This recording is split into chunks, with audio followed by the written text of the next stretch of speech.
আজকে আমি ঈশ্বরের বাক্য থেকে দেখব সদাপ্রভুই হলেন আরোগ্যকারী। আমরা পাঠ করব যাত্রা পুস্তক তার 15 অধ্যায় 22 থেকে 26 পদ।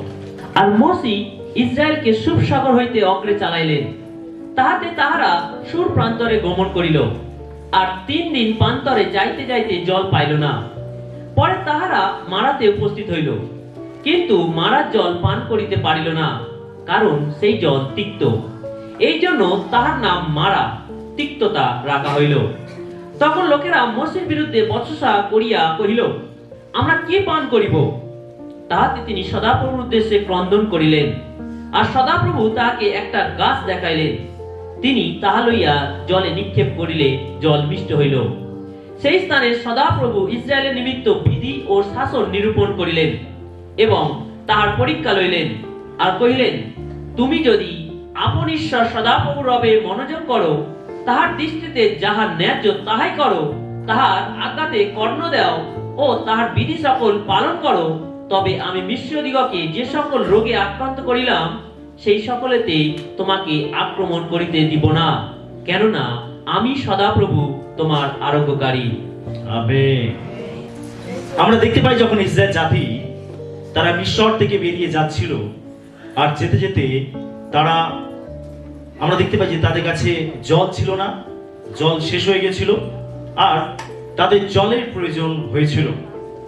তারা যখন মারাতে উপস্থিত হয়েছিল তখন তারা একটা জলাশয় দেখেছিল, আর সেই জলাশয়ে জল দেখতে পেয়ে তারা পান করতে গেছিল, কিন্তু যখন পান করে দেখলো যে সেই জল তিক্ত, সেটা বেস্বাদ, সেটা পান করা যায় না, পানীয় নয়।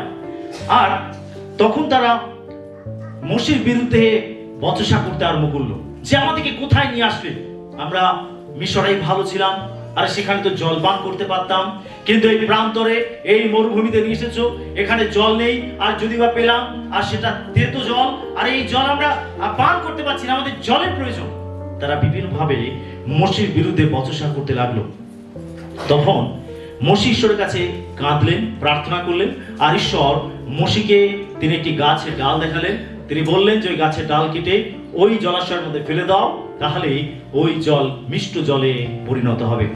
ঈশ্বরের কথা মতো মসি গাছের ডাল কেটে তিনি জলের মধ্যে ফেললেন, জল মিষ্টি জলে পরিণত হলো, মিষ্ট হলো, আর সেই জল তখন ইসরায়েল জাতি পান করে তৃপ্ত হলো। দেখুন এখানে ঈশ্বর তিনি কি বলছেন? তিনি বলছেন সেই স্থানে সদাপ্রভু ইসরায়েলের নিমিত্ত বিধি ও শাসন নিরূপণ করিলেন এবং তার পরীক্ষা লইলেন, আর কহিলেন, তুমি যদি আপন ঈশ্বর সদাপ্রভুর ভাবে মনোযোগ করো, তার দৃষ্টিতে যাহা ন্যায্য তাহাই করো, তাহার আজ্ঞাতে কর্ণ দাও, তাহার বিধি সকল পালন করো, তবে আমি মিশ্রদিগকে যে সকল রোগে আক্রান্ত করিলাম, সেই সকলেতে তোমাকে আক্রমণ করিতে দিব না, কেননা আমি সদাপ্রভু তোমার আরোগ্যকারী। হালেলুয়া। ঈশ্বর এখানে বলছেন যে তোমরা নিজের চোখে দেখেছো যে আমি মিশ্রীয়দেরকে কিভাবে আঘাত করেছি। তারা মিশরে ছিল, আর ঈশ্বর 10টি আঘাত এনেছিলেন মিশ্রদের উপরে। আর ঈশ্বর বলছেন ওই সকল আঘাত আমি তোমাদের উপরে আসতে দেব না, যদি তোমরা আমার বাক্য পালন করো। আমেন। আমার বাক্য মতো চলো, তাহলে ওই সকল ব্যাধি, ওই সকল রোগ আমি তোমার উপরে আসতে দেব না, আমি তোমাকে রক্ষা করব। ঈশ্বর বলছেন, কেননা আমি তোমার সদাপ্রভু, তোমার আরোগ্যকারী। হালেলুয়া। ঈশ্বর তিনি এখানে নিজেকে কি রূপে প্রকাশ করছেন? তিনি প্রকাশ করছেন একজন আরোগ্যকারী রূপে। আরোগ্য কে দেয়? যদি আপনি আরোগ্য দিতে চান এই জগতে, ডাক্তার। অসুস্থ হলে আমরা ডাক্তারের কাছে যাই, অবশ্যই যাওয়া উচিত। অনেক জায়গায় এরকম ভাবে শিক্ষা দেওয়া হয়, না না তুমি ওষুধ খেতে পারবে না, তুমি ডাক্তার দেখাতে পারবে না। আর এটা একটা ভয়ঙ্কর শিক্ষা। ঈশ্বর যদি আমাদের সুস্থতার জন্য এগুলো তৈরি করেছেন, তাহলে আমরা কেন সেই সুবিধা নেব না? আমেন। হালেলুয়া। তো এখানে আমরা ঈশ্বরকে দেখতে পাই, ঈশ্বর তিনি বলছেন আমি তোমার সদাপ্রভু, তোমার আরোগ্যকারী, আমি জিহোবা রাফা। তিনি বলছেন আমি জিহোবা রাফা, আমি তোমার সদাপ্রভু, তোমার আরোগ্যকারী, আমি উত্তম চিকিৎসক, আমি উত্তম ডাক্তার। আমি হলাম আরোগ্যকারী। এই জগতে আমরা অসুস্থ হলে ডাক্তারের কাছে যাই, আমরা ট্রিটমেন্ট করি, আমরা বিভিন্ন ওষুধপত্র সেবন গ্রহণ করি, আর তার দ্বারা আমরা সুস্থতা লাভ করি দৈহিকভাবে। কিন্তু এখানে ঈশ্বর তিনি বলছেন যে আমি জিহোবা রাফা, আমি তোমার আরোগ্যকারী। ঈশ্বর হলেন আরোগ্যকারী। হালেলুয়া। তার মানে আরোগ্যতা ঈশ্বর দিয়ে থাকেন। কে দিয়ে থাকে? ঈশ্বর আরোগ্যতা দিয়ে থাকেন। যদি আপনি অসুস্থ পীড়িত থাকেন, তাহলে জানতে হবে যে ঈশ্বর আপনাকে আরোগ্যতা দিতে পারেন। কিন্তু ঈশ্বরের কাছ থেকে আরোগ্যতা লাভ করতে হলে এখানে ঈশ্বর তিনি এখানে একটি যদি রেখেছেন। কি রেখেছেন? এখানে ঈশ্বর যদি রেখেছেন। দেখুন তিনি বলছেন, তুমি যদি আপনি সদাপ্রভুর হবে মনোযোগ করো। এখানে ঈশ্বর একটি যদি রেখেছেন। তার মানে একটা কন্ডিশন রয়েছে যে তুমি যদি আমার আরোগ্যতা পেতে চাও, তাহলে তোমাকে আমার বাক্য পালন করতে হবে, আমার আজ্ঞা মান্য করতে হবে, আমার কথায় কান দিতে হবে, আমার বাধ্যতায় চলতে হবে। তবে আমি যে আরোগ্যকারী এটা তুমি তোমার জীবনে দেখতে পাবে। আমেন। অনেক সময় আমরা সুস্থতার জন্য প্রার্থনা করি, কিন্তু আমরা অনেকে আছি সুস্থতা লাভ করতে পারি না। তার কারণ হতে পারে আমাদের জীবনে অবাধ্যতা রয়েছে। অনেক সময় আমরা ঈশ্বরের অবাধ্যতায় চলি, আমরা ঈশ্বরের বাক্যের বিরুদ্ধে জীবন যাপন করি। ঈশ্বর যে সকল বিধি ব্যবস্থা, যে সকল বাক্য আমাদের সামনে রেখেছেন, আমরা সেগুলো তোয়াক্কা করি না, আমরা সেগুলো মান্য করি না। আমরা শুধু মুখে হে প্রভু বলি, কিন্তু আমরা ঈশ্বরের বাক্যতে চলি না। আর সেই জন্য অনেক সময় তিনি যে জিহোবা রাফা, তিনি যে আরোগ্যকারী, আমরা এই নামের যে পরাক্রম আমরা আমাদের জীবনে তা দেখতে পাই না। আমেন। হালেলুয়া। কেন তিনি নিজেকে জিহোবা রাফা বলে উল্লেখ করছেন? এটা হিব্রু শব্দে বলা হচ্ছে জিহোবা রাফা। তার কারণ তিনি হলেন সর্বশক্তিমান, তিনি হলেন সর্বশক্তিমান। যখন তিনি বলছেন আমি জিহোবা রাফা, তোমার আরোগ্যকারী, তার মানে ঈশ্বর বলতে চাইছেন আমি হলাম সর্বশক্তিমান। সর্বশক্তিমান বলতে বোঝায় যার থেকে শক্তিশালী আর কেউ হতে পারে না। হালেলুয়া। পৃথিবীতে যত শক্তি থাক, যে কোনো শক্তি থাক, প্রিয় বিশ্বাসী, জানতে হবে সমস্ত কিছুর ঊর্ধ্বে হচ্ছে ঈশ্বরের শক্তি। আমেন। হালেলুয়া। ঈশ্বর থেকে শক্তিশালী আর কেউ নেই, কেন তার মুখ থেকে এই বাক্য বেরিয়ে সবকিছুকে রচনা করেছে। হালেলুয়া। তার থেকে শক্তিশালী আর কেউ নেই, সমস্ত কিছু তার মধ্যে থেকেই উৎপত্তি। তাই তার থেকে শ্রেষ্ঠ, তার থেকে শক্তিমান আর কেউ নেই।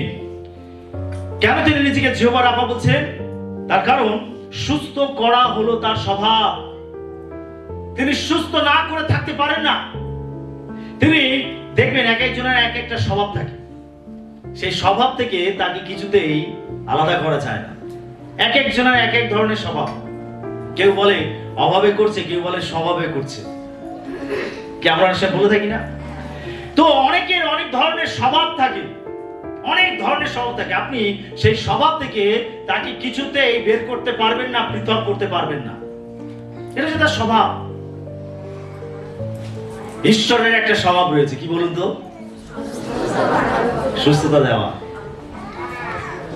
ঈশ্বরের একটা স্বভাব রয়েছে সুস্থতা দেওয়া, আরোগ্যতা দেওয়া। এটা হচ্ছে ঈশ্বরের স্বভাব। আর ঈশ্বর তিনি এই আরোগ্যতা না দিয়ে তিনি থাকতে পারেন না। এটা হচ্ছে তার স্বভাব।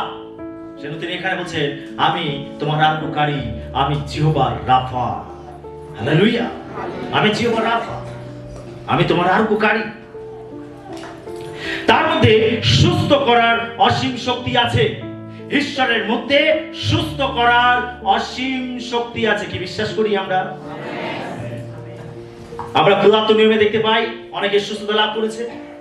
আমরা নতুন নিয়মে দেখতে পাই যখন যিশু এই পৃথিবীতে আসলেন, তিনি মানুষকে সুস্থতা দিয়েছেন। কত জটিল কঠিন রোগ থেকে তিনি লোকেদেরকে আরোগ্যতা দিয়েছেন। তার মানে তার মধ্যে সুস্থ করার অসীম শক্তি আছে। আর এটা আপনাকে বিশ্বাস করতে হবে। যদি আপনি জটিল কঠিন রোগে আক্রান্ত থাকেন, আপনাকে বিশ্বাস করতে হবে যে ঈশ্বরের মধ্যে সুস্থ করার অসীম শক্তি আছে। হালেলুয়া।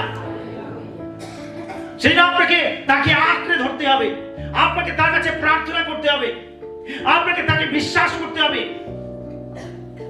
আপনাকে ভালো করে তাকে জানতে হবে। তিনি শারীরিকভাবে সুস্থ করতে পারেন, মানসিকভাবে সুস্থ করতে পারেন এবং আধ্যাত্মিক ভাবেও তিনি সুস্থ করতে পারেন। হালেলুয়া। তিনটে বিষয় যে সুস্থতা, আমরা মানুষ, আমরা তিনটে সত্তা দিয়ে তৈরি, দেহ, প্রাণ এবং আত্মা। প্রভু তিনি আমাদের তিনটে দিক থেকে সুস্থতা দান করতে পারেন। আমাদের মানসিক ভাবে, আমাদের আত্মিক ভাবে এবং আমাদের শারীরিক ভাবে তিনি আমাদেরকে সুস্থতা দান করতে পারেন। সেই তিনি হলেন জিহোবা রাফা। হালেলুয়া। তিনি শারীরিক ভাবে সুস্থ করেন। আমরা গীত সংহিতা 41:3 পদ দেখি। ব্যাধি শয্যাগত হইলে সদাপ্রভু তাহাকে ধরিয়া রাখিবেন, তাহার পীড়ার সময়ে তুমি তাহার সমস্ত শয্যা পরিবর্তন করিয়াছ। এখানে লেখা রয়েছে যে ব্যাধিগ্রস্ত হলে, লেখা রয়েছে যে ব্যাধি শয্যাগত হইলে সদাপ্রভু তাকে ধরিয়া রাখিবেন। তার মানে ঈশ্বর তিনি আমাদেরকে শারীরিক ভাবে সুস্থ করে থাকেন। তিনি করতে পারেন আমাদের শারীরিক অসুস্থতা থেকে আমাদেরকে সুস্থতা প্রদান করতে পারেন। এখানে লেখা রয়েছে তুমি যখন অসুস্থ হয়ে তুমি শয্যাগত হয়ে থাকবে, তখন ঈশ্বর তোমাকে ধরে রাখবেন। আমরা অনেকেই আছি, হয়তো একটা সময় হয়তো অনেকেই শয্যাগত হয়ে পড়ি, বা হয়তো অনেকে শয্যাগত হয়েছিলাম। শারীরিক অসুস্থতার কারণে আপনি বিছানায় শুয়ে থাকতেন, আপনি স্বাভাবিকভাবে চলাফেরা করতে পারতেন না। এরকম অনেকেই রয়েছেন যাদের জীবনে ঈশ্বর অলৌকিক কাজ করেছেন এবং এই 41:3 পদ অনুযায়ী ঈশ্বর তিনি এই শয্যাগত ব্যক্তিদেরকে তিনি ধরে রেখেছিলেন। হালেলুয়া। আর তাই তারা দিন প্রতিদিন সুস্থতা লাভ করেছে এবং একটা সময় তারা সম্পূর্ণ সুস্থ হয়ে স্বাভাবিকভাবে জীবনযাপন করছেন। আমেন। সেটা আজকে যারা শয্যাগত রয়েছে, যদি আপনার কোনো প্রিয়জন আত্মীয়স্বজন কেউ শয্যাগত রয়েছে, আপনি জেনে রাখুন ঈশ্বর তার প্রতিজ্ঞা বলছেন যে ঈশ্বর তারা ব্যাধি শয্যাগত হলে ঈশ্বর তাদেরকে ধরে রাখবেন। হালেলুয়া। তাই আপনার উচিত যদি কেউ শয্যাগত হয়ে থাকে তার কাছে যাওয়া এবং তার জন্য প্রার্থনা করা। আমেন। যদি কেউ শয্যাগত হয়ে থাকে আপনি অবশ্যই তার জন্য প্রার্থনা করুন, আপনি তার কাছে যান এবং আপনি তার জন্য প্রার্থনা করুন এবং ব্যক্তিগত আপনার প্রার্থনায় তাকে তুলে ধরুন প্রভুর কাছে।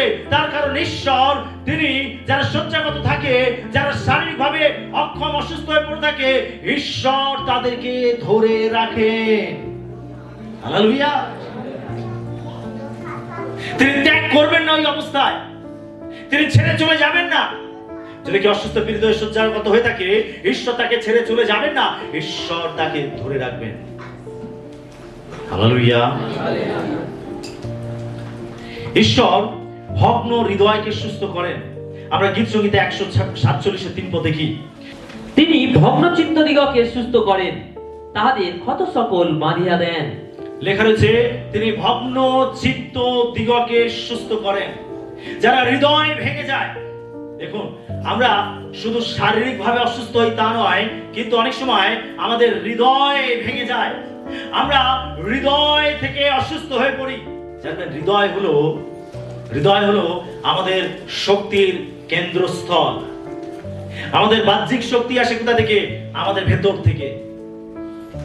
আমাদের হৃদয় যদি ঠিক না থাকে, আমাদের হৃদয় যদি আনন্দ না থাকে, আমাদের হৃদয় যদি সঞ্জীবিত না থাকে, আমাদের হৃদয়ের মধ্যে যদি শান্তি না থাকে, আমরা তার প্রতিফলন আমরা আমাদের বাহ্যিক জীবনে দেখতে পাই। তার মানে আমাদের বাইরে যে আনন্দ, আমাদের বাইরে যে উৎফুল্ল, আমাদের বাইরে যে শক্তি, এটা আসে আমাদের ভেতর থেকে। যদি কেউ হৃদয় ভেঙে যায়, তার মধ্যে আপনি শান্তি দেখতে পাবেন না, আনন্দ দেখতে পাবেন না, সে একটা শোকের মধ্যে, হতাশার মধ্যে ডুবে থাকে। এরকম অনেকে রয়েছে বিভিন্ন ধরনের আঘাত, বিভিন্ন ধরনের কষ্ট, বিভিন্ন ধরনের ব্যথা পেয়ে তারা ভগ্ন হৃদয় নিয়ে রয়েছে। অর্থাৎ এই যে ভেঙে যাওয়া হৃদয়, এটা বাইরে থেকে দেখতে পাওয়া যায় না, কিন্তু তার আচার আচরণ থেকে বোঝা যায় যে ভেতরে কিছু হয়েছে। আর এটা এমন একটা ক্ষত, এটা এমন একটা রোগ যে এখান থেকে তাকে বের করা অত সহজ ব্যাপার নয়। আমেন। আমরা অনেক সময় তাদেরকে সান্ত্বনা দেই, তাদেরকে বোঝাই, আর এটা একটা সময় সাপেক্ষ ব্যাপার। এটা একটা সময় সাপেক্ষ ব্যাপার। অনেকে আছে যারা এই ভগ্ন হৃদয় নিয়ে আর বাঁচতে চায় না। এই ভগ্ন হৃদয় নিয়ে তারা এত ভারাক্রান্ত হয়ে যায় যে তারা বাঁচার ইচ্ছাই ছেড়ে দেয় এবং তারা ভুল ডিসিশন নিয়ে নেয়। জানতে হবে, যদি কেউ এরকম ভগ্ন হৃদয় থাকে, ঈশ্বর তাকে সুস্থ করতে পারেন। Hallelujah, hallelujah. এটা কি সংগীত 147 পদে লেখা রয়েছে, তিনি ভগ্ন চিত্ত দিগকে সুস্থ করেন, তাহাদের ক্ষত সকল বাঁধিয়া দেন। আমেন। যদি আপনার হৃদয় কোনো ক্ষত তৈরি হয়েছে, যদি আপনি হৃদয় থেকে ভেঙে গেছেন, আপনাকে দরকার ঈশ্বরের পরিচর্যা, আপনাকে দরকার ঈশ্বরের আরোগ্যতা, আপনাকে দরকার ঈশ্বরের সান্ত্বনা, আপনাকে দরকার ঈশ্বরের শক্তি। তার কারণ ঈশ্বর আমাদের ভগ্ন হৃদয়কে তিনি বেঁধে দিতে পারেন, আমাদের ক্ষত সকল তিনি বেঁধে দিতে পারেন। হালেলুয়া। অনেক সময় সম্পর্ক ভেঙে গেলে হৃদয় ভেঙে যায়।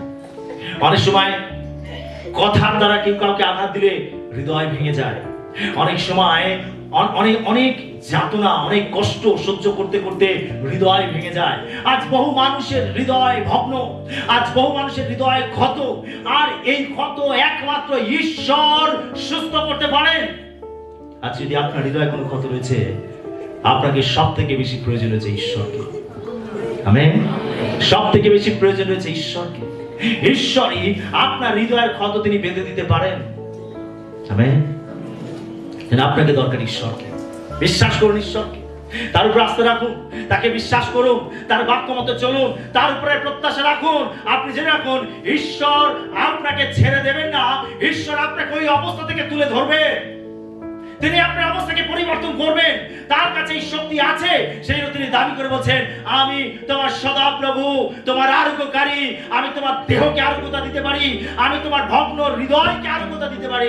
ঈশ্বর তিনি হলেন জিহোবার রাফা, তিনি হলেন আরোগ্যকারী, তিনি সর্বশক্তিমান। আপনি ঈশ্বরের উপর আস্থা রাখুন। যদি আপনার হৃদয় ভেঙে গেছে, আপনি ঈশ্বরের উপর আস্থা রাখুন, তিনি ঠিক আপনাকে মেরামত করবেন। তিনি আপনার হৃদয়কে আবার তিনি সুন্দর করে সাজিয়ে দেবেন, তিনি আবার শক্তিতে ভরে দেবেন। যেটা ভালো তিনি সেটাই আপনার জীবনে করবেন। তিনি নতুন রাস্তাকে খুলবেন, তিনি আপনার ব্যথা সকল সরিয়ে তিনি আরোগ্যতা দেবেন, তিনি শক্তি উৎসাহ দেবেন। হালেলুয়া। তিনি আমাদের সমস্ত রোগ ভালো করে থাকেন।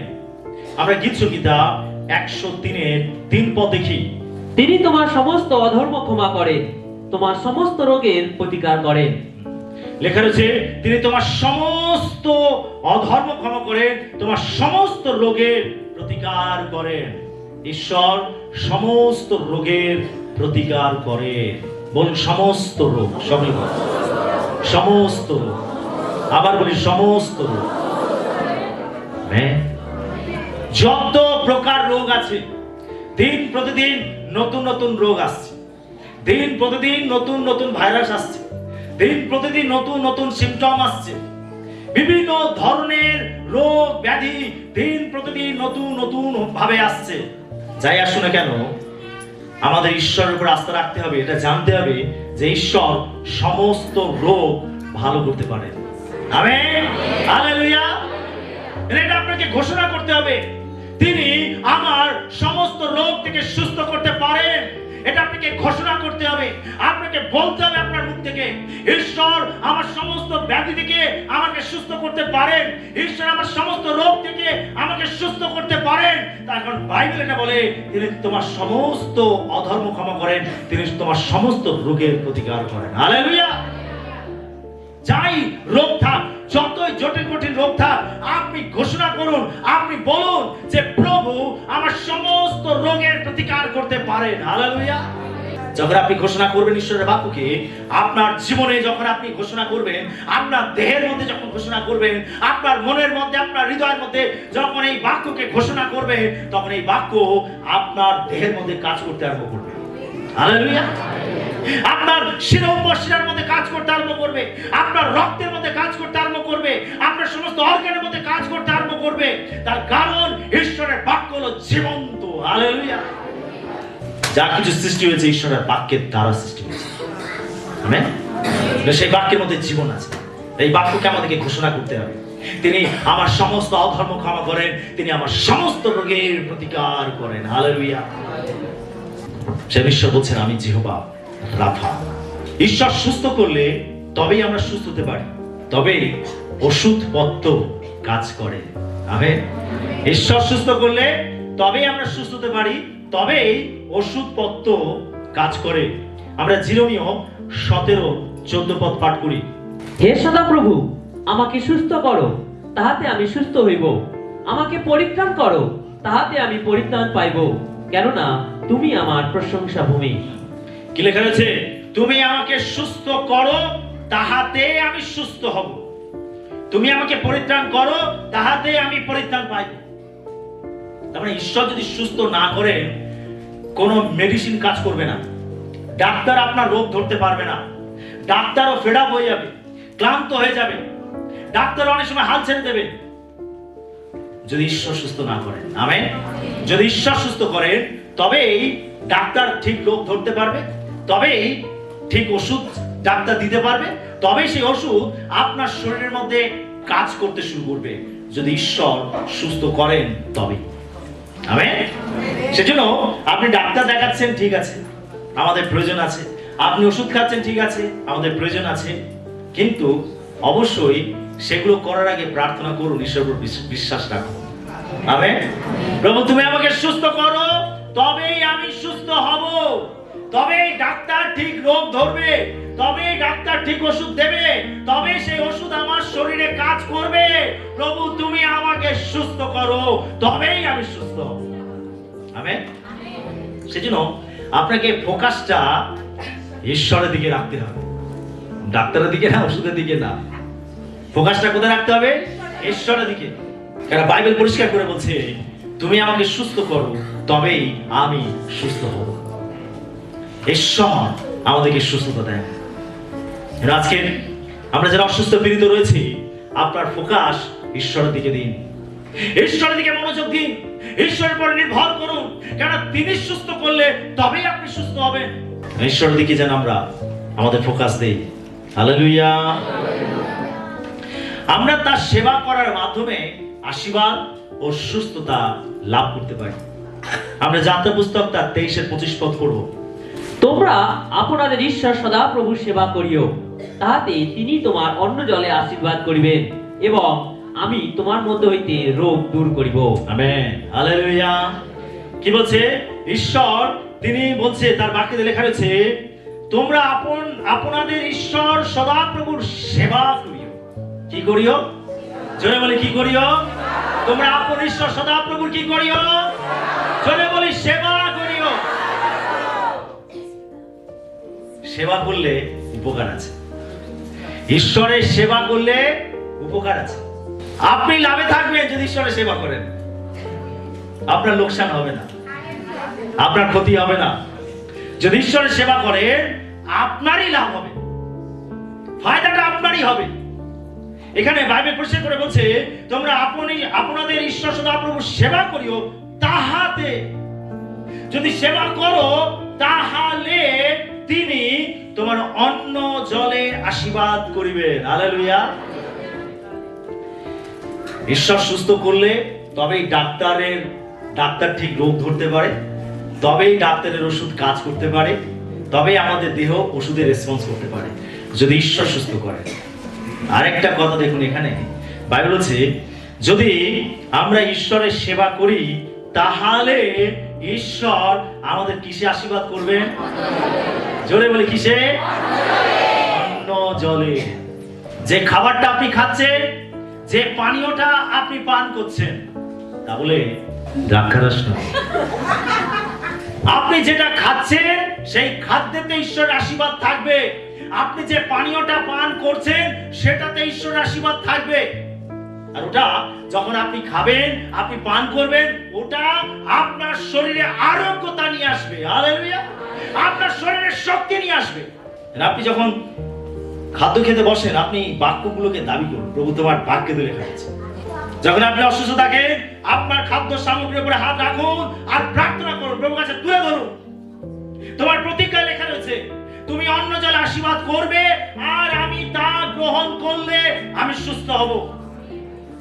যখন আপনি তাকে দাবি করবেন তখন আপনি দেখবেন যে ওই অন্য জল আপনার শরীরের মধ্যে পরিবর্তন নিয়ে আসছে। হালেলুয়া। কি বিশ্বাস করেন? বিশ্বাস করেন? সব মেডিসিনের সোর্স হলো ঈশ্বর। আপনি যদি ঈশ্বরের সেবা করেন তবেই আপনার অন্য জলে ঈশ্বর আশীর্বাদ করবেন। যদি ঈশ্বরের সেবা না করেন, যদি ঈশ্বরের সেবা না করেন, তাহলে এই বাক্য আপনার জীবনে কাজ করবে না। শুনছি সকলে? শুনছি সকলে?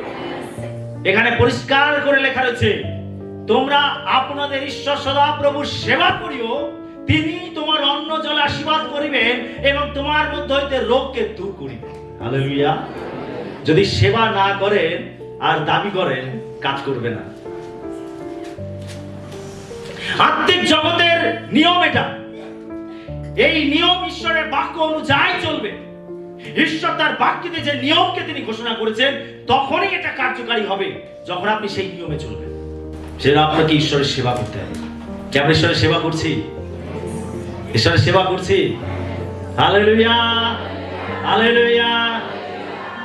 ঈশ্বরের সেবা মানে এটা ভাববে না আমাকে গিয়ে শুধু প্রচার করতে হবে। আমি তো প্রচার করছি না। ঈশ্বরের সেবা আমরা অনেক রকম ভাবে করতে পারি, অনেক রকম ভাবে। ঈশ্বরের রাজ্য অনেক বড় আর সেখানে অনেক কাজ আছে। আপনি যে কোনো কাজ তার জন্য করতে পারেন, সেটাই হচ্ছে ঈশ্বরের সেবা। কেউ সময় দিয়ে সেবা করতে পারে, কেউ অর্থ দিয়ে সেবা করতে পারে, কেউ তার ট্যালেন্ট দিয়ে ঈশ্বরের সেবা করতে পারে, কেউ প্রার্থনা করে সেবা করতে পারে, কেউ সাক্ষ্য দিয়ে সেবা করতে পারে, কেউ বিভিন্ন কাজকর্ম করে সেবা করতে পারে। ঈশ্বরের রাজ্য অনেক বড়, অনেক কাজ রয়েছে আর আপনি যে কোনো কাজ করে আপনি ঈশ্বরের সেবা করতে পারেন। আর যখন আপনি ঈশ্বরের সেবা করবেন তখন এই বাক্য আপনার জীবনে সক্রিয় হবে। আমেন। আপনি বাক্যের ফল আপনার জীবনে দেখতে পাবেন। সেজন্য আপনাকে ঈশ্বরের সেবা করার মনোভাব রাখতে হবে। সেবা হলো একটা ত্যাগ। সেবা কি? ত্যাগ। সেবা হলো এক ধরনের ত্যাগ।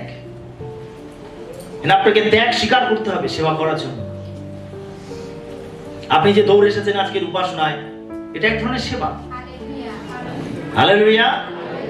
আপনি দৌড়ে এসেছেন, অনেক ভোরে উঠেছেন, অনেক দূর থেকে আপনি অনেক ভোরে বেরিয়েছেন, এটা হচ্ছে ত্যাগ। আপনি ঘুম ত্যাগ করেছেন, আরাম ত্যাগ করেছেন, আপনি পরিবারকে ত্যাগ করেছেন, অন্যান্য কাজকর্মকে ত্যাগ করেছেন, আপনি এগুলোকে ছেড়ে প্রভুর কাছে দৌড়ে এসেছেন। এটা হলো এক ধরনের ত্যাগ আর এটা হলো এক ধরনের সেবা।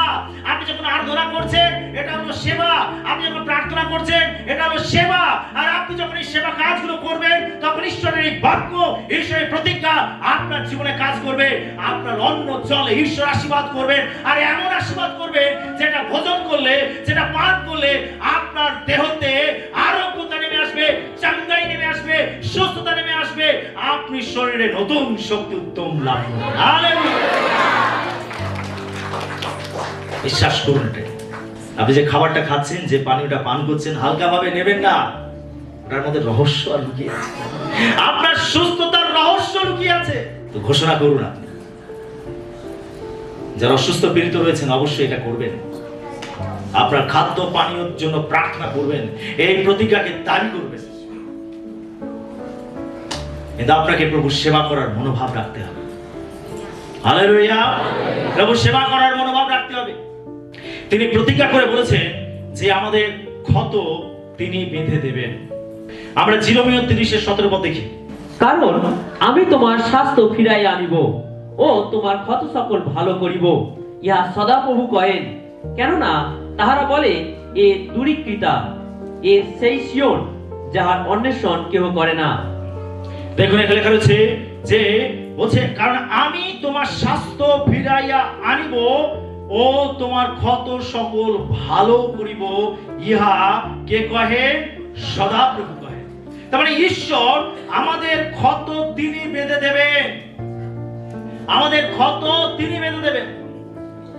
যে কোনো ক্ষত হতে পারে, ঈশ্বর বলছেন আমি তোমার ক্ষত বেঁধে দেব।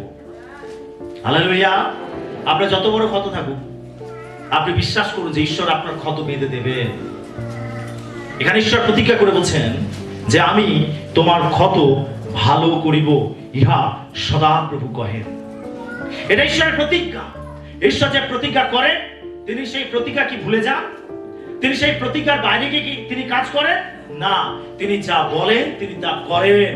তিনি মানুষ নন যে তিনি কথা দিয়ে কথা রাখবেন না, ভুলে যাবেন, মিথ্যা বলবেন না।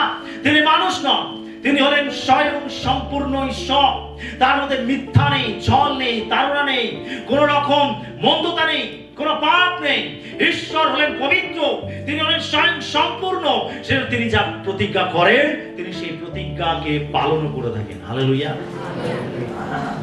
তিনি যখন কথা দিয়েছেন তিনি আমাদের ক্ষত বেঁধে দেবেন, তো অবশ্যই তিনি আমাদের ক্ষত বেঁধে দেবেন। আমেন। কিন্তু আপনার জীবনে যদি কোনো ক্ষত থাকে, অবশ্যই প্রভুকে বলুন, তিনি আপনার ক্ষত বেঁধে দেবেন। আমেন। হালেলুয়া। যদি আমরা ঈশ্বরের কাছে ফিরে আসি, তাহলে তিনি আমাদের দেশকে সুস্থ করবেন। যদি আমরা ঈশ্বরের কাছে ফিরে আসি, ঈশ্বর আমাদের দেশকে সুস্থ করবেন। আমাদের দেশ। হালেলুয়া। যদি আমরা ঈশ্বরের কাছে ফিরে আসি, তিনি আমাদের দেশকে সুস্থ করবেন। আমরা দ্বিতীয় বংশাবলীর 7:14 পড়ি। আমার প্রজারা যাহাদের উপরে আমার নাম কীর্তিত হইয়াছে, তাহারা যদি নম্র হইয়া প্রার্থনা করে ও আমার মুখের অন্বেষণ করে এবং আপনাদের কুপথ হইতে ফিরে, তবে আমি স্বর্গ হইতে তাহা শুনিব, তাহাদের পাপ ক্ষমা করিব ও তাহাদের দেশ আরোগ্য করিব। আমেন। দেখুন, এখানে ঈশ্বর তিনি 4টি কথা আমাদেরকে বলছেন। যদি আমরা এই 4টি কথা মান্য করি, তাহলে ঈশ্বর এখানে কথা দিচ্ছেন যে তিনি আমাদের দেশকে সুস্থ করবেন। তিনি বলছেন যাদের উপরে আমার নাম কীর্তিত হইয়াছে। তার মানে এটা কোনো পরজাতি লোকের কথা বলছে না, তার নিজস্ব লোকেদের উদ্দেশ্যে বলছেন।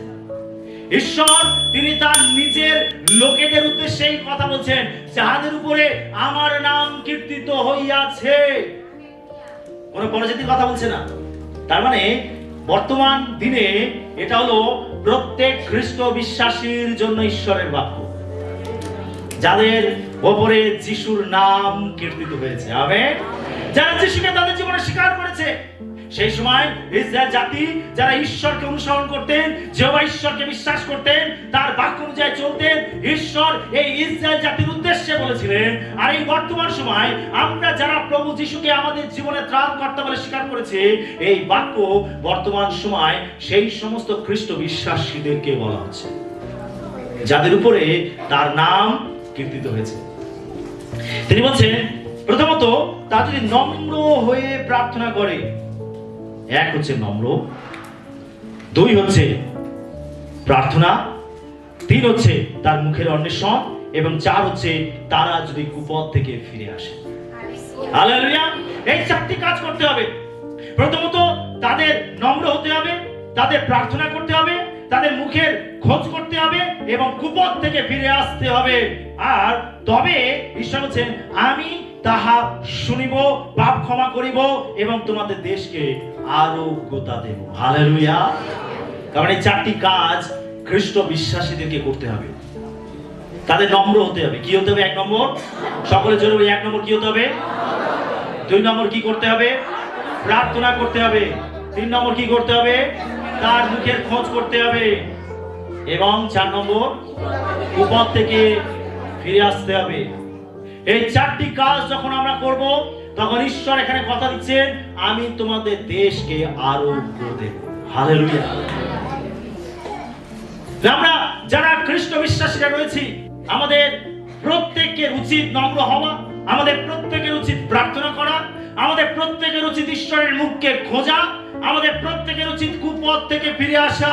আর যদি আমরা এটা করি, আমরা আমাদের দেশের জন্য প্রার্থনা করি, আমাদের রাজ্যের জন্য প্রার্থনা করি, আমাদের অঞ্চলের জন্য প্রার্থনা করি, আমাদের পরিবারের জন্য প্রার্থনা করি, আমাদের গ্রামের জন্য প্রার্থনা করি, ঈশ্বর কথা দিচ্ছেন আমি তাদেরকে সুস্থতা দান করব। হালেলুয়া। আমরা যদি নিজেরা ঠিক না থাকি, তাহলে আমরা অন্যদেরকে কি করে ঠিক করব? তাই নয় কি? যদি আমরা ঠিক না থাকি, তাহলে আমরা অন্যদেরকে কি ঠিক করব?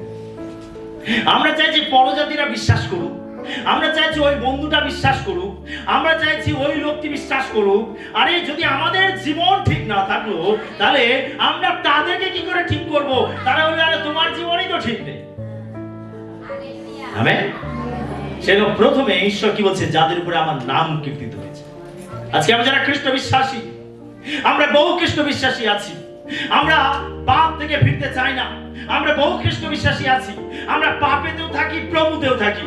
আমরা বহু খ্রিস্ট বিশ্বাসী আছি, আমরা কুপথ থেকে ফিরতে চাই না। আমরা বহু বিশ্বাসী আছি, মন্দভাবে জীবনযাপন করি। আবার আমরা মণ্ডলীর দেশে প্রার্থনা করি। সে ঈশ্বর আমাদের জীবনে কাজ করতে পারেন না, তিনি আমাদের পরিবারগুলোতে কাজ করতে পারেন না, তিনি আমাদের এলাকাতে কাজ করতে পারেন না। আমাদের দরকার রয়েছে আমাদের নিজেদেরকে আগে ঠিক করা। ঈশ্বর বলছেন আমার প্রজারা যাদের উপরে আমার নাম কীর্তিত হয়েছে। যদি আপনি যিশুকে বিশ্বাস করেছেন, যদি আপনি তাকে গ্রহণ করেছেন, যদি আপনি বাপ্তিস্ম নিয়ে তাকে স্বীকার করেছেন আপনার জীবনে, আপনার জীবন একেবারে পরিপাটি খাঁটি খ্রিস্ট বিশ্বাসী জীবন হওয়া উচিত। হালেলুয়া। যেটা আপনাকে বারবার যাচাই করে দেখা উচিত, বারবার আপনাকে নিজেকে তল্লাশি করে দেখা উচিত যে আপনার মধ্যে কোনো পাপ রয়েছে কিনা, আপনার মধ্যে কোনো অবাধ্যতা আছে কিনা। যদি থাকে, যদি আপনি খুঁজে পান, যদি প্রভু আপনাকে তা দেখিয়ে দেন, অবশ্যই সঙ্গে সঙ্গে আপনাকে সেখান থেকে ফিরে আসতে হবে। তবে প্রভু এখানে কথা দিচ্ছেন আমি তোমার দেশকে আরোগ্য করব। হালেলুয়া।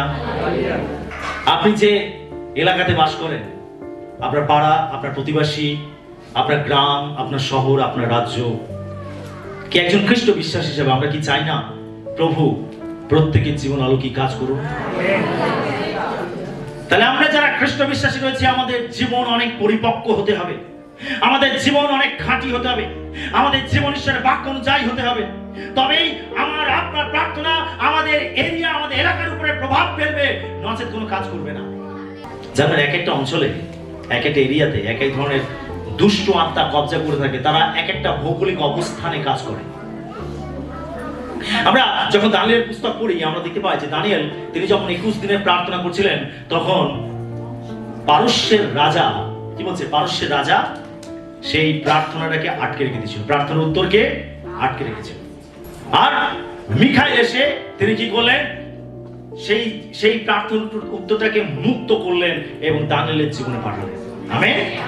তার মানে জানতে হবে যে দুষ্ট আত্মা, অন্ধকারের শক্তি এক একটা ভৌগোলিক অঞ্চলে কাজ করে।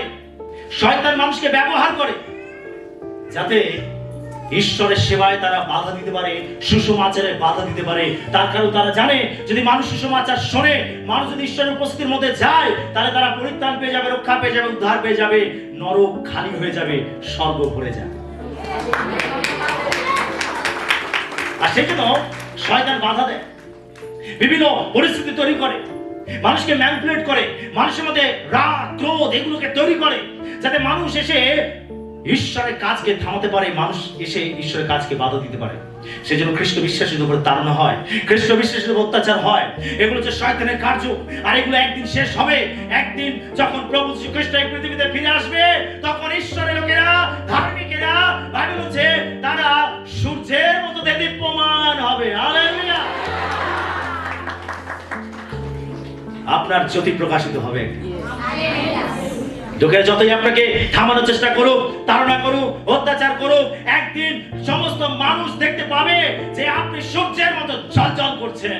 ঈশ্বর আপনাকে সেই মহিমা, সেই প্রতাপ, সেই গৌরব দেবে। আমাদের প্রত্যেককে জানতে হবে যে শয়তান, দুষ্ট আত্মা আমাদেরকে থামাতে চায়, সে বাধা দিতে চায়। সেজন্য আমাদের উচিত প্রত্যেকটা খ্রিস্ট বিশ্বাসীকে খাঁটি হওয়া, পরিপক্ক হওয়া। আর যখন আমরা নিজেদের এরিয়াতে প্রার্থনা করব, নিজেদের এরিয়ার জন্য প্রার্থনা করব, আর সেইখান থেকে এই সমস্ত দুষ্ট আত্মাগুলো লোকে দেখে ছাড়তে বাধ্য হবে। আমেন। কি জানি ঈশ্বর তাদের হৃদয়ে এমনভাবে কাজ করবেন যে তারা একদিন আপনাকে খুঁজে আপনার কাছে এসে ঈশ্বরের বাক্য শুনতে চায়। আপনি যখন প্রার্থনা করেন, আপনার এরিয়ার জন্য প্রার্থনা করেন, সেই এরিয়ায় আপনি শয়তানকে বাঁধুন, তাকে ধমক দিন, তাকে ভৎসনা করুন, তাকে যিশু নামে আজ্ঞা করুন যেন সেই এরিয়া ছেড়ে লোকেদের জীবন ছেড়ে বেরিয়ে যায়। আমেন।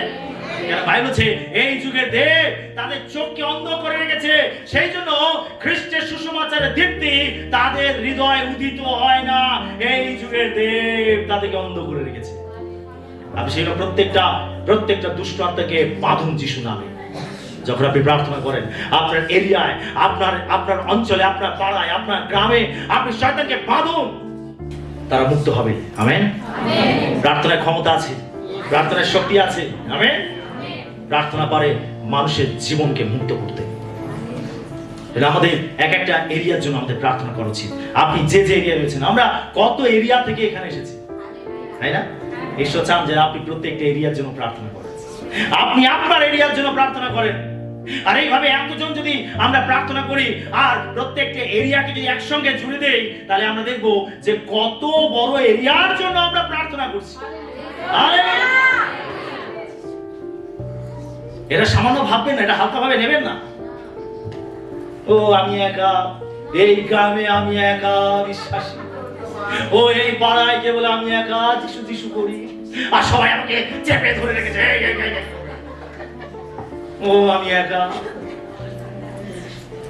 এলিও এরকম ভাবে বলছিল, তাই না? আমি একাই অবশিষ্ট আছি, যে তোমার আজ্ঞা মেনে চলেছি, সবাই তোমাকে ছেড়ে দিয়েছে। ঈশ্বর বলছিল না না, ৭,০০০ লোক অবশিষ্ট আছে যারা বাল দেবতার পাকে চুম্বন করেনি। এরকম ৭,০০০ লোককে আমি অবশিষ্ট রেখেছি। আমেন। আপনি একা নন, ঈশ্বরের লোকেরা আছে। কোথায় কোথায় আছে ঈশ্বর জানেন। না, আপনি একা নন। এইভাবে ভাববেন না, নিজেকে এইভাবে তুচ্ছ করবেন না। বাইবেল বলছে যিনি আপনার মধ্যবর্তী তিনি জগতের মধ্যবর্তী ব্যক্তি অপেক্ষা মহান। আপনার মধ্যে কে আছে এটা ভালো করে দেখুন। কে আছে আপনার মধ্যে? যিশু আছে। হালেলুয়া। এটা তো বুঝুন ভালো করে। আপনি একা নন। কখনো এইভাবে ভাববেন ও এই পাড়ায় আমি একা খ্রিস্ট বিশ্বাসী, আর সবাই পরজাতি, আমি তো একটু আস্তে করে বলি যিশু সব শুনে ফেলবে।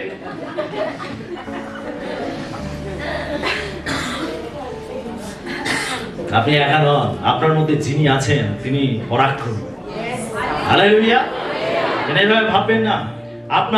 আপনাকে ঈশ্বর কি দিয়েছেন যিশুর মাধ্যমে, এটা আপনাকে জানা উচিত। আপনার মধ্যে অথরিটি আছে, কর্তৃত্ব আছে। আপনি সেই কর্তৃত্বকে তুলে ধরুন, ব্যবহার করুন। আপনি তার কাজ দেখতে পাবেন আপনার জীবনে। হালেলুয়া। সেজন্য 4টি কাজ আমাদেরকে করতে হবে। কি করতে হবে? 1, নম্র হতে হবে। 2, প্রার্থনা করতে হবে। 3, মুখের অন্বেষণ করতে হবে। এবং 4, কুপথ থেকে ফিরে আসতে হবে। এই 4টি কাজ প্রত্যেকটা খ্রিস্ট বিশ্বাসীকে করতে হবে। আর উপবাস প্রার্থনা হলো এমন একটি প্রার্থনা, এই প্রার্থনায় আমরা এই 4টি কাজ একসঙ্গে করতে পারি। হালেলুয়া। উপবাসের সঙ্গে যখন আমরা প্রভুর কাছে আসি, এই 4টি কাজ আমরা একসঙ্গে করতে পারি। আমরা যখন উপবাসের সঙ্গে আসি, তখন আমরা এসে নিজেকে নম্র করতে পারি। উপবাস কি করে? আমাদেরকে নম্র করে। উপবাস যখন আমরা করি, তখন আমরা এসে প্রার্থনা করতে পারি। প্রার্থনা যখন আমরা উপবাস করি, তখন আমরা তার মুখকে খুঁজতে পারি। যখন আমরা উপবাস করি, তখন আমরা কুপথ থেকে ফিরে আসতে পারি। আমেন। হালেলুয়া। যদি আমরা এটা করি, ঈশ্বর বলছেন আমি তোমার দেশকে আরোগ্য দেব। হালেলুয়া। হালেলুয়া। ঈশ্বর বলছেন আমি জিহোবা রাফা, আমি জিহোবা রাফা, আমি তোমার সদাপ্রভু, তোমার আরোগ্যকারী। আমরা নতুন নিয়মে কয়েকটি পদ দেখব। নতুন নিয়মে আমরা দেখব জিহোবা রাফা। আমরা এতক্ষণ পর্যন্ত পুরাতন নিয়মে দেখেছি। জিহোবা রাফা কথার অর্থ কি? সদাপ্রভু, আরোগ্যকারী। আমরা লোক লিখিত সুসমাচার তার 4 অধ্যায় 18 এবং 19 পদ পাঠ করি। প্রভুর আত্মা আমাতে অধিষ্ঠান করেন, কারণ তিনি আমাকে অভিষিক্ত করিয়াছেন দরিদ্রদের কাছে সুসমাচার প্রচার করিবার জন্য। তিনি আমাকে প্রেরণ করিয়াছেন বন্দীগণের কাছে মুক্তি প্রচার করিবার জন্য, অন্ধদের কাছে চক্ষুদান প্রচার করিবার জন্য, উপদেষ্টাদিগকে নিস্তার করিয়া বিদায় করিবার জন্য, প্রভুর প্রসন্নতার বৎসর ঘোষণা করিবার জন্য। 20-21 পদ পড়ি। পরে তিনি পুস্তকখানি বন্ধ করিয়া ভৃত্যের হস্তে দিয়া বসিলেন, তাহাতে সমাজগৃহে সকলের চক্ষু তাহার প্রতি স্থির হইয়া রহিল। আর তিনি তাহাদিগকে বলিতে লাগিলেন, অদ্যই এই শাস্ত্রীয় বচন তোমাদের কর্ণগোচরে পূর্ণ হইল। আমেন। আমরা দেখতে পাই যে প্রভু যীশু খ্রিস্ট যখন এই পৃথিবীতে ছিলেন, তিনি একটি সমাজ গৃহে গেছিলেন। আর যখন তিনি সমাজ গৃহে গেলেন, তখন তাকে শাস্ত্র পাঠ করতে দেওয়া হয়েছিল। যিশু সেদিনে শাস্ত্র খুললেন আর সবার সামনে দাঁড়িয়ে তিনি শাস্ত্র পাঠ করলেন। আর সেই সময় তিনি যিশায় ভাবাদি তিনি পাঠ করেছিলেন। আমরা যিশায় ভাবাদি তার 61 অধ্যায় 1 পদ যদি আমরা পাঠ করি, এই জায়গাটাই প্রভু যীশু পাঠ করেছিলেন। আর যেখানে এটাই লেখা ছিল, প্রভুর আত্মা আমাতে অধিষ্ঠান করেন। কে বলছেন? প্রভু যীশু বলছেন। কি বলছেন? প্রভুর আত্মা আমাতে অধিষ্ঠান করেন, কারণ তিনি আমাকে অভিষিক্ত করিয়াছেন দরিদ্রদের কাছে সুসমাচার প্রচার করিবার জন্য। তিনি আমাকে প্রেরণ করিয়াছেন বন্দীগণের কাছে মুক্তি প্রচার করিবার জন্য, অন্ধদের কাছে চক্ষুদান প্রচার করিবার জন্য, উপদ্রুত দিগকে নিস্তার করিয়া বিদায় করিবার জন্য। আর তারপরে তিনি কি বললেন? তিনি পুস্তকখানি বন্ধ করলেন, তিনি ভিত্তির হাতে দিলেন, আর দিয়ে তিনি কি বলছিলেন? তোমাদের কর্ণগোচরে এই ভাববাণী, এই শাস্ত্রীয় বচন পূর্ণ হইল। হালেলুয়া। তারপরে যিশু কি বলতে চাইছিলেন? যিশু বলতে চাইছিলেন, এই যে ভাববাণী 700 বছর আগে করা হয়েছিল, যিশায় ভাবাদি 700 বছর আগে ভাববাণী করেছিলেন, আজকে এই ভাববাণী পূর্ণতা লাভ করলো। অর্থাৎ যার সম্বন্ধে ভাববাণী করেছিল, যিশু বোঝাতে চাইছিলেন সেই ব্যক্তি এখন তোমাদের মাঝে দাঁড়িয়ে আছে। হালেলুয়া। তার মানে এখানে যিশুকে অভিষেক করা হয়েছে বিশেষ কাজ করার জন্য। তিনি তার আত্মা দিয়ে তাকে অভিষেক করেছেন বিশেষ বিশেষ কাজ করার জন্য। আর এই কাজ হলো আরোগ্যতা দেওয়ার কাজ। আমেন। আরোগ্যতা দেওয়ার কাজ। তিনি অন্ধদের চোখ খুলে দেওয়ার জন্য, তিনি বন্দীদের মুক্তি করার জন্য তিনি জগতে এসেছিলেন। এই জন্য ঈশ্বরের আত্মা দিয়ে ঈশ্বর তাকে অভিষিক্ত করেছিলেন। অর্থাৎ যিশু হলেন সেই আরোগ্যকারী, তিনি হলেন জিহোবা রাফা। হালেলুয়া। তিনি আমাদের আরোগ্যতা দেওয়ার জন্য এই পৃথিবীতে এসেছিলেন। সেই জন্য আমরা দেখতে পাই যিশু যেখানে গেছেন, হাজার হাজার মানুষ তাকে ভিড় করেছে এবং তারা তার কাছ থেকে সুস্থতা লাভ করেছে। আমরা যিশায় ভাবাদি তার 53:4 পদ দেখি। সত্য, আমাদের যাতনা সকল তিনিই তুলিয়া লইয়াছেন, আমাদের ব্যথা সকল তিনি বহন করিয়াছেন। তবু আমরা মনে করিলাম তিনি আহত, ঈশ্বর কর্তৃক প্রহারিত ও দুঃখার্ত। মথি 8:17 পদ পাঠ করি। যিশায় ভাবাদি দ্বারা কথিত এই বচন পূর্ণ হয়, তিনি আপনি আমাদের দুর্বলতা সকল গ্রহণ করিলেন ও ব্যাধি সকল বহন করিলেন। দেখুন, যিশায় ভাবাদিতে যে ভাববাণী করা রয়েছে যে সত্য আমাদের যাতনা সকল তিনি তুলিয়া লইয়াছেন, এখানে যে তিনি যে ব্যক্তির কথা বলা হয়েছে তিনি হলেন মসীহ। আর এই মসীহ হলেন প্রভু যীশু খ্রিস্ট। যখন আমরা মথি তার 8:17 পদ পাঠ করছি, আর এখানে লেখা রয়েছে যেন যিশায় ভাবাদি দ্বারা কথিত এই বচন পূর্ণ হয়, তিনি আপনি আমাদের দুর্বলতা সকল গ্রহণ করিলেন ও ব্যাধি সকল বহন করিলেন। হালেলুয়া। তারপরে যিশু কেন এসেছিলেন এই পৃথিবীতে? তিনি আমাদের দুর্বলতা নিজের উপর তুলে নিতে এসেছিলেন, আমাদের ব্যাধি সকল নিজের উপরে তুলে নিতে এসেছিলেন এবং তার আরোগ্যতা আমাদেরকে দিতে এসেছিলেন, তার পরিত্রাণ আমাদেরকে দিতে এসেছিলেন, তার শান্তি, তার আনন্দ আমাদেরকে দিতে এসেছিলেন। এই জন্যই প্রভু যীশু খ্রিস্ট এই পৃথিবীতে এসেছিলেন। সেজন্য নতুন নিয়মে যিশুই হলেন জিহোবা রাফা। হালেলুয়া। যার ক্ষত দ্বারা আমরা সুস্থ হতে পারি, যার রক্তের দ্বারা আমরা শুচি হতে পারি, যার মৃত্যু পুনরুত্থান দ্বারা আপনি পুনরুত্থিত হতে পারি, তিনি হলেন জিহোবা রাফা, প্রভু যীশু খ্রিস্ট। হালেলুয়া। আমরা মার্ক 2:17 পদ পাঠ করি। যিশু তাহা শুনিয়া তাহাদিগকে কহিলেন, সুস্থ লোকেদের চিকিৎসকের প্রয়োজন নাই, কিন্তু পীড়িতদেরই প্রয়োজন আছে। আমি ধার্মিক দিগকে নয়, কিন্তু পাপী দিগকেই ডাকিতে আসিয়াছি। যিশু কি বলছেন? সুস্থ লোকেদের চিকিৎসকের প্রয়োজন নাই, কিন্তু পীড়িতদেরই প্রয়োজন আছে। যারা অসুস্থ পীড়িত তারাই ডাক্তারের কাছে যায়, তারাই ডাক্তারের কাছে গিয়ে পরামর্শ নেয়। যারা সুস্থ তারা তো যাবে না।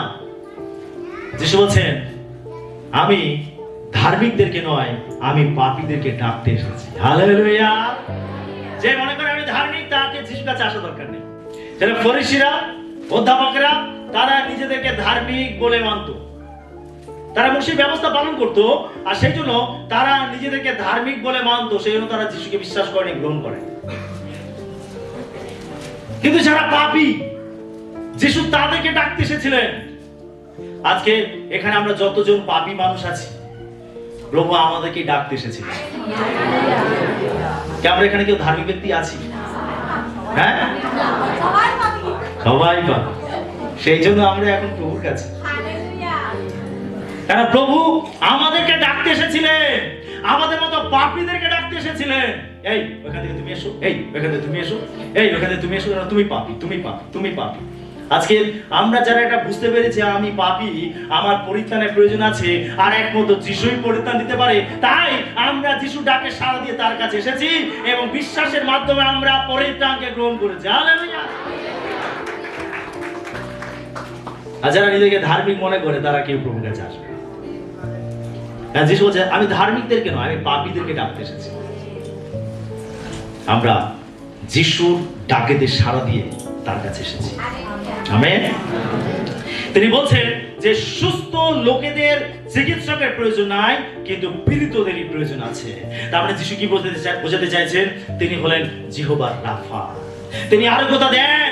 যারা অসুস্থ তারা আমার কাছে আসুক, যারা পাপী তারা আমার কাছে আসুক, আমি তাদেরকে সুস্থ করব, আমি তাদেরকে পরিত্রাণ দেব। যিশু যেন বলতে চাইছেন আমি হলাম জিহোবা রাফা, আমি হলাম তোমার আরোগ্যকারী, আমি হলাম উত্তম চিকিৎসক। হালেলুয়া। যিশু হলেন জিহোবা রাফা। আমেন।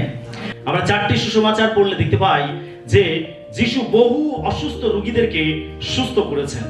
আমি রেফারেন্স গুলো বলে দিচ্ছি। মার্ক তার 2:5 থেকে 12 পদ পড়লে আমরা দেখতে পাই যে এখানে তিনি একজন পক্ষঘাত রোগে আক্রান্ত রোগীকে তিনি সুস্থ করেছিলেন। যোহন তার 11 অধ্যায় 41 থেকে 44 পদ পাঠ করলে আমরা এখানে দেখতে পাই যে যিশু 4 দিনের মৃত লাজারকে তিনি জীবিত করেছিলেন। আমরা মথিলিখিত সুসমাচার তার 9 অধ্যায় 27 থেকে 31 পদ পাঠ করলে, মতি 9:27 থেকে 31 পদ পাঠ করলে আমরা দেখতে পাই যে যিশু 2 জন অন্ধকে চোখের দৃষ্টি ফিরিয়ে দিয়েছিলেন। আমরা লুক তার 8:42 থেকে 48 পদ পাঠ করলে, লুক 8:42 থেকে 48 পদ পাঠ করলে আমরা দেখতে পাই যে 12 বছরের প্রদর রোগগ্রস্ত স্ত্রীলোককে প্রভু যিশু সুস্থ করেছিলেন। আমরা মার্ক তার 6:53 থেকে 56 পদ পাঠ করলে, মার্ক 6:53 থেকে 56 পদ পাঠ করলে আমরা দেখতে পাই অসংখ্য রোগীরা যিশুর কাপড় স্পর্শ করে তারা সুস্থতা লাভ করেছিল। আমেন। এরকম বহু ঘটনা আমরা নতুন নিয়মে দেখতে পাই যেখানে রোগীরা যিশুর কাছে এসে সুস্থতা লাভ করেছেন। তার মানে যিশু হলেন জিহোবা রাফা। নতুন নিয়মে যিশু হলেন জিহোবা রাফা। কারণ বাইবেল বলে ঈশ্বরের সম্পূর্ণতা যিশুর মধ্যে বিরাজ করে। যিশু হলেন অদৃশ্য ঈশ্বরের প্রতিমূর্তি। ঈশ্বর পুরাতন নিয়মে যা কিছু দাবি করেছেন আমরা দেখতে পাই যিশু নতুন নিয়মে তার দাবি করেছেন এবং তিনি সেগুলোকে বাস্তবায়িত করেছেন। আমেন। তো পুরাতন নিয়মে ঈশ্বর দাবি করেছেন আমি তোমার সদাপ্রভু, তোমার আরোগ্যকারী। আমেন। আর নতুন নিয়মে যিশু এসে তা বাস্তবায়িত করেছেন। তিনি অসুস্থ পীড়িত ব্যক্তিকে তিনি সুস্থতা দান করেছেন। তিনি বোঝাতে চেয়েছেন আমি হলাম জিহোবা রাফা, আমি হলাম তোমার আরোগ্যকারী। হালেলুয়া। যিশু হলেন আমাদের আরোগ্যকারী, তিনি হলেন উত্তম চিকিৎসক, তিনি হলেন জিহোবা রাফা। তাই আজকে আপনার যে কোনো রোগে, ব্যথায়, কষ্টের সমস্যায় আপনাকে সবথেকে বেশি প্রয়োজন যিশুকে, যিশুর কাছে আসা, যিশুর কাছে এসে প্রার্থনা করা, তাকে বিশ্বাস করা, তার উপরে নির্ভর করা। যখন আপনি যিশুকে বিশ্বাস করবেন, যখন আপনি তার কাছে আসবেন, তখন ঈশ্বরের প্রত্যেকটা প্রতিজ্ঞা আপনার জীবনে বাস্তবায়িত হবে। আমেন। আমরা যারা অসুস্থ পীড়িত রয়েছি আমাদের এটা জানতে হবে যে ঈশ্বর হলেন জিহোবা রাফা। আমরা আরেকটি পদ দেখব, প্রথম পিতর 2:24 পদ। যিশুর ক্ষত দ্বারা আমরা সুস্থ হয়েছি। প্রত্যেকে বলে যিশুর ক্ষত দ্বারা আমরা সুস্থ হয়েছি। আমরা পড়ি প্রথম পিতর 2:24 পদ। আসলে আমরা সবাই একসঙ্গে পাঠ করি।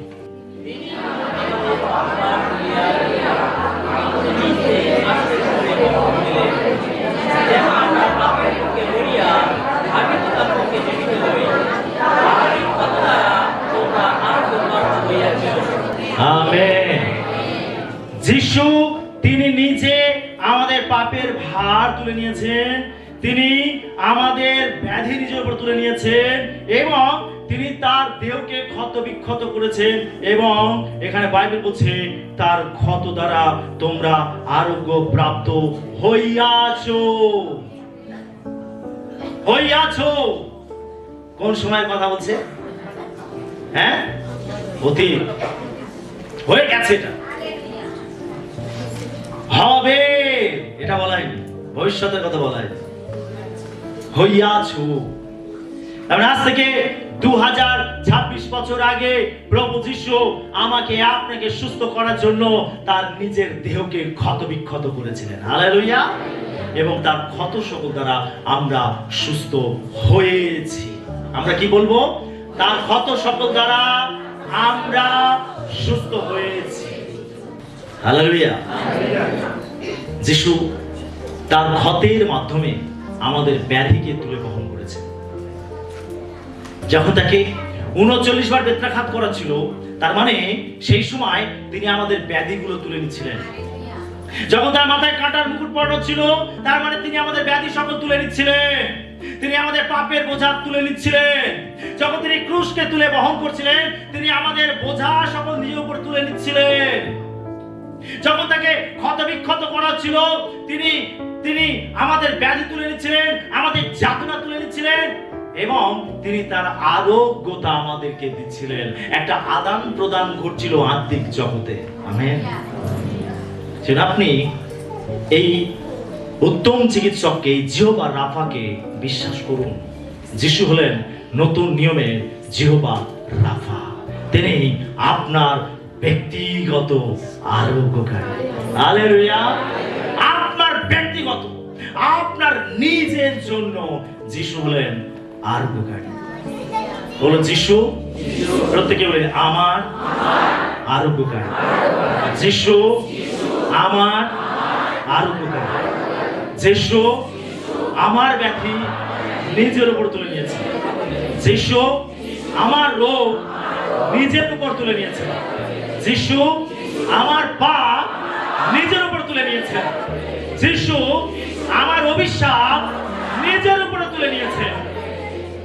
হালেলুয়া। এটা কেমন লাগছে শোনাতে? আমেন।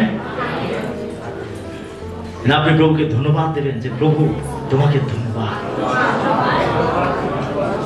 তুমি আমার জায়গায় মরেছো, আমার পাপ তুলে নিয়েছো, আমার অভিশাপ তুলে নিয়েছো, আমার ব্যাধি তুলে নিয়েছো, তুমি নিজেকে চূর্ণ করেছো, ক্ষত বিক্ষত করেছো, যেন আমি পরিত্রাণ পাই, আমি সুস্থ হতে পারি। হালেলুয়া। হালেলুয়া। তো যিশু হলেন নতুন নিয়মে জিহোবা রাফা।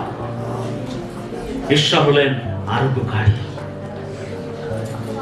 হালেলুয়া।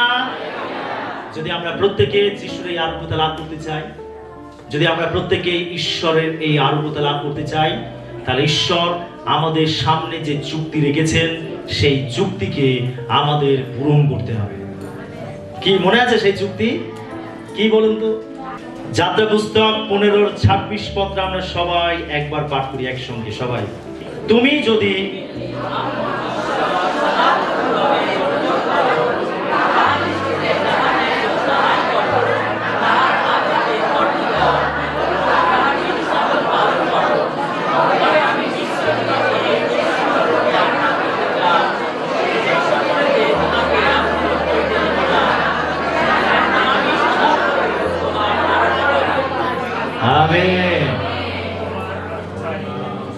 যখন আপনি সুস্থতার জন্য প্রার্থনা করবেন, এই প্রতিজ্ঞাটা, এই বাক্যটাকে মনে করবেন। সেটা যাকবের পত্রে লেখা রয়েছে, তোমরা আপন আপন পাপ স্বীকার করে যেন সুস্থ হতে পারো। আমাদের প্রত্যেকের উচিত যখন আমরা সুস্থতার জন্য প্রভুর কাছে সাহায্য চাই, আমরা প্রার্থনা করি, তখন অবশ্যই আমাদের এই প্রতিজ্ঞা, এই বাক্যকে স্মরণ করা উচিত। আমাদের প্রত্যেকে তার বাধ্যতায় চলতে হবে, তাকে ভয় করতে হবে, তার বাক্য মতো জীবন যাপন করতে হবে, তবেই তার আরোগ্যতা আমরা আমাদের জীবনে লাভ করতে পারবো। আপনি যা খুশি চলবেন, যেমন খুশি জীবন যাপন করবেন, অবাধ্যতায় চলবেন, স্বেচ্ছাচারিতায় চলবেন, আর প্রভুর কাছে এসে বলবেন, প্রভু আমাকে সুস্থ করে দাও, হবে? তুমি তো বলেছো তুমি জীবন রাখা, আমাকে সুস্থ করে দাও। আপনি কিচ্ছু দেখতে পাবেন না, অবশেষে বলবেন, দূর, এসব ভুল কথা লেখা আছে। এটা তাদের জন্যই কার্যকারী হবে যখন ঈশ্বরের বাক্যে আপনি চলবেন আর তার কাছে সে দাবি করবেন, তখন ঈশ্বর আপনার কাছে নিজেকে প্রকাশ করবেন। আমেন। একজন খ্রিস্ট বিশ্বাস হিসাবে যদি আমরা প্রভুর আরোগ্যতা লাভ করতে চাই, আমাদের প্রত্যেককে প্রভু বাক্য অনুযায়ী জীবন যাপন করতে হবে, তবে আমরা দেখতে পাবো যে তিনি জিহোবা রাফা। আমেন। ঈশ্বর তার বাক্যে আমাদের সবাইকে আশীর্বাদ করুন।